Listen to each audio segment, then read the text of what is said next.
Still the only running back we'd offer. Obviously, nothing's really changed there. Don't see him committing before March, though. I think he wants to get his mother back to campus. He hasn't been there yet, so I don't think we're on the verge of a decision. Clemson's not really pressuring him to make one at this time, but once we get into March and once spring practice starts, if he doesn't pull the trigger fairly quickly, you can expect the board to expand. They're not gonna stay with him as the only offer for very long. Once we get into the spring, they will amp up the pressure at that. I feel like they'll amp up the pressure at that time, tell him, hey, either you want to jump on board or we got to start looking elsewhere. That's the only realistic thing to do.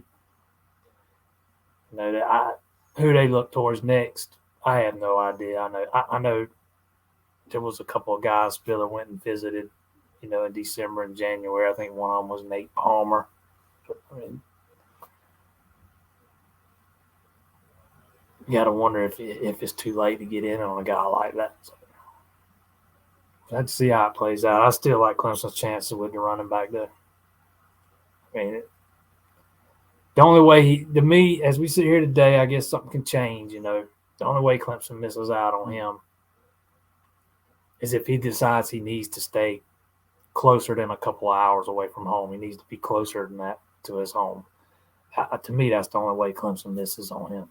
And with some guys, that matters. I think I touched on last week, how close him and his mom are.